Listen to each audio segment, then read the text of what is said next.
He's the lead singer of one of Britain's best loved bands, and he's one of the very few musicians who can claim to have played at both the Olympics and the roof of Buckingham Palace.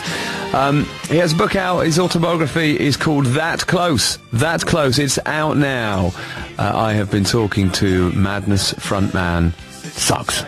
Suggs, good afternoon. Good afternoon. Welcome back. We've spoken before. We have indeed. Suggs is here. Indeed. And you've got your book, which is That Close, and you've got your show, which we've talked about, your show, your one-man show, about your life full of music, and you're just, you're a busy guy. Fun and frivolity. Yeah, careful what you wish for, and all that. Why have you not written this book? How old are you now, 52? 52, yes. People write these books. You've been successful since you were about 20. Yeah, exactly. Is it quite late to write a book? It is, yeah, given the, the celebrity biographies out there at the moment. Yes, for sort of 17-year-olds. Well, in fact, I was asked to do a biography about 10 years ago, and, at that point, everything was written by ghostwriters, and I met this very nice ghostwriter woman, and, I just didn't fancy it. But, in the 20 years that followed, a lot more information, piled into my, existence. And I felt on my 50th birthday, the time was right.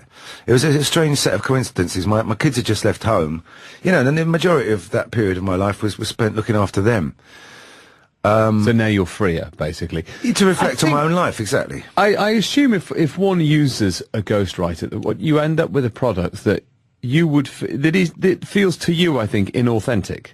I don't think you would be that satisfied. Even if what was in the book was accurate, it's still not really your words, and, you're a guy that writes, you write music. I don't think you would feel that satisfied having a book ghostwritten. That's very true, and that's exactly what the overwhelming feeling was, and they offered me quite a lot of money to do it. But I think, I don't have a great experience. I'm not sort of, I don't have libraries full of celebrity biographies. But the ones I have read, I think you can tell when they've been ghostwritten, even if they've been ghostwritten very well. And certainly I have my own voice. I think it's harder to tell with actors sometimes. With actors, because they're acting anyway. Because they're acting anyway, and sometimes you don't know what their own voice is like. And I read David Jason's book recently because I interviewed him, and I enjoyed it. It's good, but I think it's legitimate. But then again, I thought I don't, because I only know him through characters. Dave, he doesn't really do interviews. I know him as Arkwright, and I know him as Del Boy, and you can't tell. But I think people know you. They know your personality, and so I think it's obvious, and that's why we can tell that you've written this. You know that point you made about in the intervening 10 years that you learnt a lot about your own life. What were you alluding to there? What have you learnt about yourself over the last 10 years or so? Well, I think whether you call it wisdom or just experience, you see the repetitive cycles of life and indeed your own behaviour. The older you get, and I just think I'm in a much better position to contemplate. The question for me in the book was, how did Graham McPherson, which is what I was born as, become Suggs, which is now, a relatively famous phenomenon, certainly in the British Isles, if not much further than that. And I'm in a much better position to I think, have a sort of, overview on that, than I would have been even 10 years ago. The simple answer, by the way, is that Suggs is the name of a jazz musician, isn't it? Because your mum was very into jazz. She had lots of encyclopedias about jazz, and did you just randomly pick the name of a jazz musician? I did indeed, yes. I was living in Wales with my aunt for a couple of years for various reasons, and I came back to London halfway through the first term of school. So I kind of missed out on all the bonding and all that. I had a slightly Welsh accent, and things weren't going great for me. You had a Scottish name, a slightly Welsh accent, exactly. And you were very much a Londoner. In a London school, yes. So I had to adapt very quickly back to the quick-fire wit, if that is what one can call it, of a huge comprehensive in North London. And I just got fed up, and with this sort of strange sort of Welsh, Scottish, whatever it was, and decided I'd choose my own name, and I just put a pin in an encyclopedia of jazz musicians, which had a lot of exotic names like Fingers Joe and Thelonious Monk and The Bird. And I opened my eyes to see it stuck in the middle of the letter E of the word Peter, which wasn't exactly what I was looking for. But then I read his second name, which was Suggs, and I went about not answering to anything other than Suggs, and then that's so you're named after the jazz musician Peter Suggs. I am indeed, who I've never heard of. No, exactly, and probably never will. Did that, using a name? So that was at school when you started using the name Suggs. Does it? Are you ever so slightly giving yourself a character when you adopt a different name, or does it somehow make you more confident? Does it change the way that you come across? I think, yeah, possibly. I think Freud might have had something to say about it. Yeah, as a 13-year-old, why you want to change your name. But, yeah, I think there was some sort of protective element to it. And, Yeah, because, I know that at school I was doing quite well when I arrived from my Welsh grammar school, but things went down rapidly, and all the cliches of hanging around with the wrong crowd was a form of self-protection, and I'm sure the whole notion of making up my own name was something to do with that, yeah. But despite the Scottish name of Graham Macpherson and the 3 years at your aunt's in Wales, you're very much a Londoner, and your mother, a singer, she used to take you around the clubs of Soho when she was singing there. Yeah, from a very early age I was hanging around in some pretty exotic places, for sure. Such as? Well, there was a place called the Colony, which is a famous old club. It is famous, you're right. Where was it? It was in Dean Street. Dean Street was pretty much where everything happened in those days. And it was a tiny... Still does. I still think it's the best street in Soho. I've been there this morning. There you go. Now, my mum will not leave Dean Street. I tried to get her across Oxford Street the other day. It was like trying Does she still go to Dean Street? It was like trying to get her across the Limpopo River, as far as she was concerned. She's never crossed Oxford Street in her life. The French House is on Dean Street, which is another famous hangout for bohemians and a great pub still to this day. But yeah, the Colony was just upstairs, and it literally was a sort of tatty old room with a toilet and a piano in it. But when I was a kid, people like Francis Bacon and Lucien Freud and George Melly and all these real proper old 50s bohemians were hanging around in there. And so it's a very, it's a colourful place for a furtive young mind like mine. Yeah. So your mum took you around these clubs that we mentioned, and it was obviously a very formative experience. And she was a single mum. Your dad left when you were 3, I think, didn't he? Is it only in recent times that you found out what happened to your dad? Yes, it is. Yeah, I mean, it was in the researching of, firstly, the one-man show, and then the one-man show led to the book, because I'd done a bit of research and sort of got some chronology as to what happened to me. Yeah, I thought, well, I know that he ended up in Tooting Bec Asylum because he was a heroin addict. But he never figured in my life, so it wasn't like I even had a visual image of him to worry about through the majority of my life. And I didn't, but then in the process of researching this book, I had conversations with my mum I hadn't had before. And I discovered, in fact, that he'd lived a lot longer than I thought. He'd got out of the asylum, he'd remarried, and lived till I was about 15, which was a shame. In some ways, I wish I had just at least met him once in my life.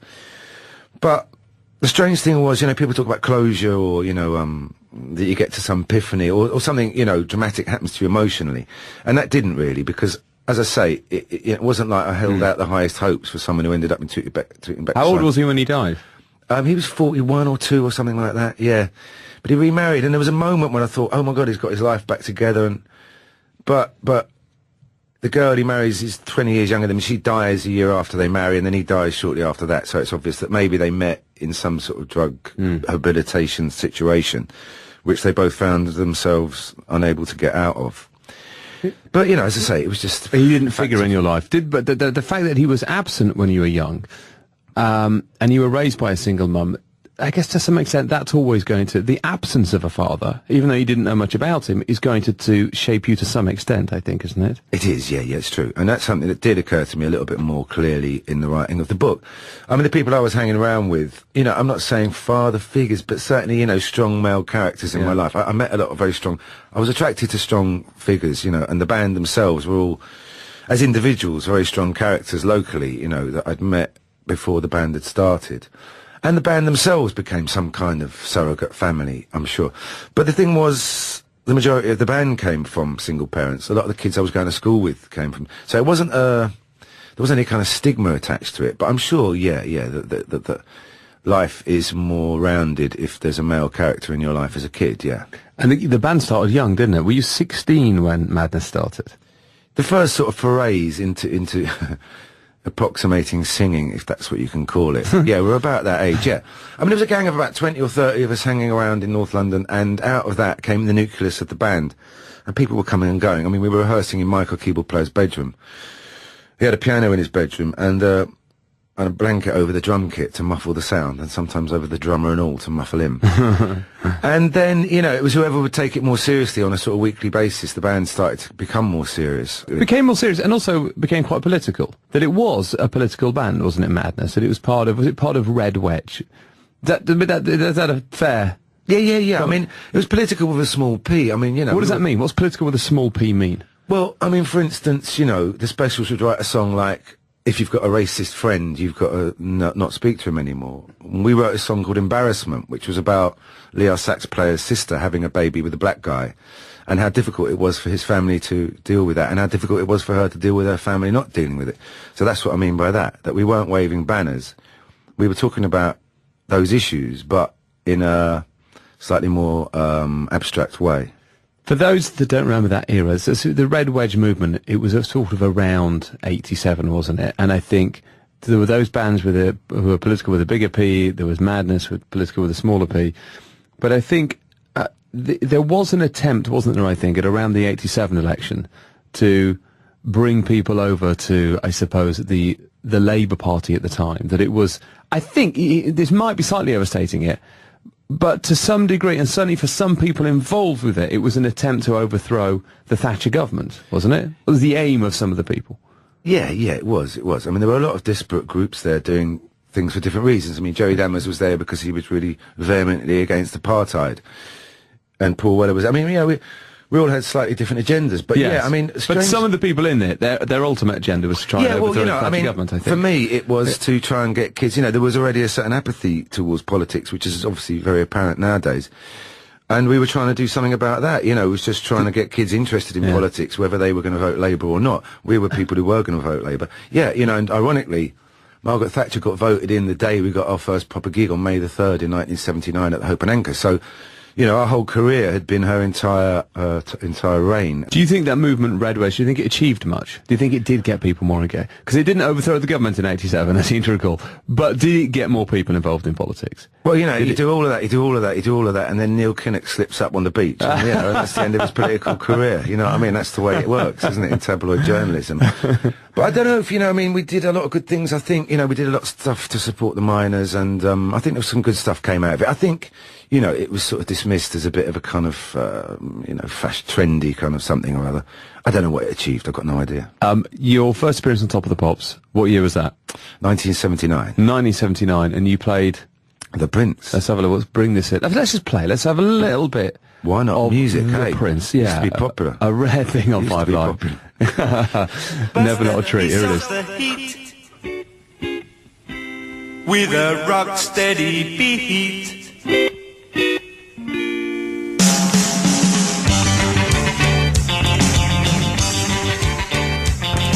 An earthquake is erupting, but not in Orange Street.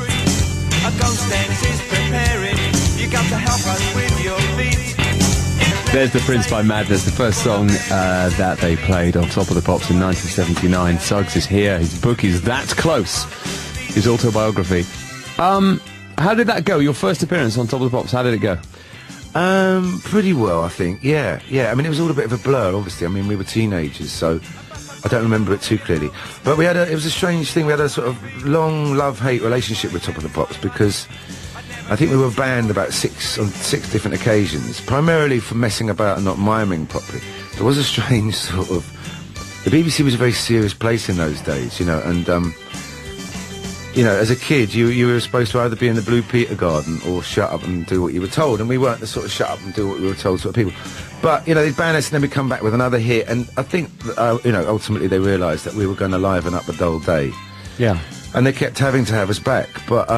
There was a producer who had a go at you once, wasn't there? It was Michael Hurl. I think he might have passed away now, God rest his soul. But, he was the guy... But he was like an old school BBC, and I don't blame him for his attitude to us. We were very reverent and messing around all the time.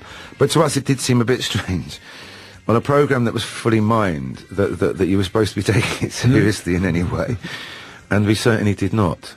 But, you don't want to end up this sort of grumpy old man sort of syndrome. But there were some great things about Top of the Pops. The fact that you did see all the bands that were in the charts and all the different kind of colourful, weird and wonderful variety of the various bands that were around at the time. There were some very happy times there. Yeah. It was always a show that I don't think it was ever meant to be for everyone, for anyone in particular, so that if you would never see a single episode and think, right, all of the music and everything booked there, that was completely squarely aimed at me.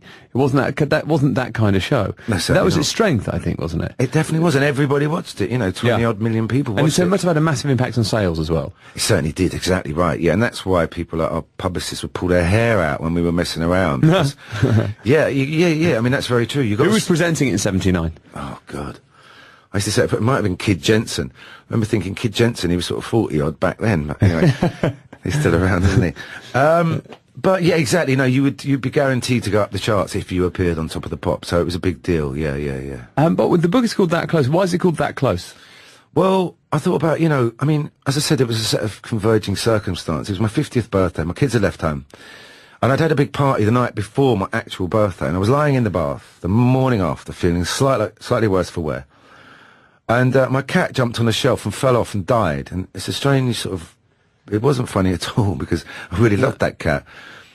But isn't it terrible that when you tell a story like that, it sounds funny, even though the circumstances aren't funny? But it jumped on a shelf and it fell up. Did it have a heart attack? Don't know. Whether it didn't have time to right itself from such a small fall. It was a very strange phenomena. But it just got me thinking about fate and, having seen all those faces at the party before, all those friends I'd known from school, all the different divergences of where their lives took them. And got me thinking about that, how close I had been in my life to certainly doom and disaster. And then again, to enormous fame and success, which I did achieve. What's the closest you came to doom and disaster? Couldn't go into it right now, but it involved a car and a tree, and it wasn't my car. But, just stupidity, that things I could have done that might have ended in rather disastrous fashion. Did you think of yourself as lucky? I'm very lucky indeed, enormously lucky. Yeah, I mean, but there's all sorts of, mad stuff, isn't it? When you do that sort of those family tree programs, and they work out, the chances of you being on this planet, given the amount of, men who were killed in the First World War, for instance. The fact that I'm here in front of you today, and given my own life, very lucky indeed, yeah. Yeah, there's loads of ways you can look at that mathematically. I mean, most people in the world probably are probably relatively poor, aren't they? I think there's been 108 million people have ever existed. 108 billion rather. 100 billion of them are dead. There's loads of different ways you can. No, exactly. You can look at that. Yeah, I'm not over dramatising it. I'm just saying, it's just one of those sort of sliding doors revelations that my life could have gone in so many different ways, and I was so fortunate in the way it did go. And that's why it's called That's Close. The Madness split up in the mid-80s, didn't they? And then reformed somewhere in the early 90s. And then in recent years, you probably had, in some ways maybe through the closing ceremony of the Olympic Games and the performance on the roof of Buckingham Palace, I mean, you've arguably had a bigger impact in the last couple of years than you've ever had. Yeah, that's true. Yeah. I mean, certainly our career has gone longer and more successfully than it did the first time round, the first incarnation. But again, this thing of fate and quirks of fate and not knowing what's around the corner. I mean, 2 years ago, we could have been sitting on a park bench scratching our foreheads, but out of the blue, you get an invitation to play on the roof of Buckingham Palace. And in the same year, the closing ceremony of the Olympics. Followed by, of course, the closing of Television Centre. I am starting to wonder. You played that as well, didn't you? We seem to be in the market for closing things down. So the post office were on the phone recently, and Cyprus are kind of interested. We're cheap and we're available. But yeah, it's all sorts of strange things that people are talking about as being a national institution and that stuff, that I could never have imagined, of course, 30 years ago. You don't... people often ask me, when was the moment when you think, and there have been so many moments of incremental success to get to this point that, even 2 years ago, it very happily ended gracefully and we'd all gone our separate ways, and suddenly something like that comes along. And just on the roof, by the way, of Buckingham Palace, so you went up through the servants' quarters. Is that right? Is that the route you took to the roof of Buckingham Palace? The tradesman's entrance. Okay. Then you climb a ladder. Indeed. Onto the roof. Are there loads of marksmen on there? There are, yes. There are shadowy figures in the distance. And I did light up a cigarette, which I don't adhere with smoking. It's a terrible thing. And I did suddenly feel a laser dot on my forehead. I tried to light it, actually, off the laser if I could. No, there were shadowy figures up there, for sure. And we were escorted very closely by some... How did you find the palace staff? Heavily armed. Charming or humorless? Very charming. No, I mean, we were... Yeah, there was a whole floor of people who work in Buckingham Palace, all having various parties in their rooms, which we were invited to, and they were all very nice, very, very nice indeed. Then you met afterwards you were taken downstairs to a tent, weren't you, nearby, and you met the Queen? I did indeed meet the Queen, yes, a very strange... It had already got so surreal at that point. Michael, keyboard player, was having a bit of a funny turn, he said, look, this is Sir Stevie Wonder, there's Elton John, there's Paul McCartney, what are we doing here? I went, hang on, and there's the Queen coming towards us. And yeah... You attempted a joke? I did attempt a joke. I didn't know what else to say, but I said, are you still into football, Mum? And she said, not particularly. I said, well, can I have your cup final tickets? Which, of course, as anyone old as me will remember, was a Tommy Cooper gag that he did at a Royal Variety performance. And she said, that's Tommy Cooper, which is pretty remarkable. Good memory. After all that time. Isn't it? 50 years, yes. So, Yeah. so I felt relatively sort of put in my place. Still a good joke. It's still a good joke. And what else are you going to say at the Queen? I don't know. What You could have varied it. You could have said Wimbledon tickets. And she only goes there about once every 20 years. Oh, does she? Yeah. Princess Anne has all them as away, doesn't she? Yeah, I think she does. Listen, it's good to see you. And your tour, by the way, you have this one-man show, which is also about your life, which is obviously includes music. You've toured it, but it's coming to the West End, I think. That's right. Yeah, I'm very pleased. I did a big tour of the Promises, and I might do a bit more next year. But I'm doing 4 nights at the Garrick Theatre every Sunday in December. They're to be treading the same boards as Sir Larry and Sir Johnny and all that mob. I'm very excited about that. Yeah, so basically the thing is, it gives you enough time, if you're worrying about splashing out on the book before Christmas, you can come see the one-man show, stick a toe in, see if you like any of the story, and then you can buy the book. You've still got time for Christmas. And the book is that close, largely about how you were that close to going a different direction, and in the end have gone in, I think, the right direction. You just seem like a bloke who's happy. You've always enjoyed the band, haven't you? You still enjoy the band. Yeah, very much indeed, and we're doing some stuff for children in need in the next couple of days, which is going to be enormously hilarious. Do watch out for that. If you could go back and meet yourself as a teenager, would you change anything? Would you give yourself any alternate instructions? Or No, I'd be worried. I was thinking about that the other day. In fact, I was asked this question, to be honest. And I just thought, imagine if I delayed myself in the street and I didn't get on that bus and meet Mike Barson, the keyboard player for Madness, while I was busy giving myself a bit of advice. And I'd now be like a civil servant or something. So I'd be very worried in a sort of Back to the Future way that I altered something slightly that would have changed the course. That maybe where I am now, yeah. Suggs, always good to see you. And Thank you, you very Richard. much Thank you. indeed. That Close is out now. Thank you. Suggs speaking to me earlier. We're back live. The Moaning is next. Bit of my life was spent looking after them. So now you're freer, basically. To reflect on my own life, exactly. I assume if one uses a ghostwriter, what you end up with a product that you would that feels to you, I think, inauthentic. I don't think you would be that satisfied, even if what was in the book was accurate. It's still not really your words, and you're a guy that writes. You write music. I don't think you would feel that satisfied having a book ghostwritten. That's very true, and that's exactly what the overwhelming feeling was. And they offered me quite a lot of money to do it. But I think, I don't have a great experience. I'm not sort of, I don't have libraries full of celebrity biographies. But the ones I have read, I think you can tell when they've been ghostwritten. If you learnt about yourself over the last 10 years or so? Well, I think, whether you call it wisdom or just experience, you see the repetitive cycles of life and indeed your own behaviour, the older you get, and I just think I'm in a much better position to contemplate. The question for me in the book was, how did Graham Macpherson, which is what I was born as, become Suggs, which is now, a relatively famous phenomenon, certainly in the British Isles, if not much further than that. And I'm in a much better position to I think, have a sort of overview on that, than I would have been even 10 years ago. The simple answer, by the way, is that Suggs is the name of a jazz musician. Even if they've been ghostwritten very well. And certainly I have my own voice. I think it's harder to tell with actors sometimes. With actors, because they're acting anyway. Because they're acting anyway, and sometimes you don't know what their own voice is like. And I read David Jason's book recently because I interviewed him, and I enjoyed it. It's good, but I think it's legitimate. But then again, I thought because I only know him through characters. Dave, he doesn't really do interviews. I know him as Allcrite, and I know him as Del Boy, and you can't tell. But I think people know you. They know your personality, and so I think it's obvious, and that's why it's we can tell that you've written this. You know that point you made about in the intervening 10 years that you learnt a lot about your own life. What were you alluding to there? He's the lead singer of one of Britain's best loved bands, and he's one of the very few musicians who can claim to have played at both the Olympics and the roof of Buckingham Palace. He has a book out. His autobiography is called That Close. That Close. It's out now. I have been talking to Madness frontman Suggs. Suggs, good afternoon. Good afternoon. Welcome back. We've spoken before. We have indeed. Suggs is here. Indeed. And you've got your book, which is That Close, and you've got your show, which we've talked about, your one-man show, about your life full of music, and you're just, you're a busy guy. Fun and frivolity. Careful what you wish for, and all that. Why have you not written this book? How old are you now, 52? 52, yes. People write these books. You've been successful since you were about 20. Yeah, exactly. Is it quite late to write a book? It is, yeah, you know, given the, the celebrity biographies out there at the moment, yes, for sort of 17-year-olds. Well, well, in fact, I was asked to do a biography about 10 years ago, and, at that point, you know, everything was written by ghostwriters, and I met this very nice ghostwriter woman, and, I just didn't fancy it. But, you know, in the 20 years that followed, a lot more information, piled into my, existence. And I felt on my 50th birthday, the time was right. It was a strange set of coincidences. My kids had just left home, you know, and the majority of that period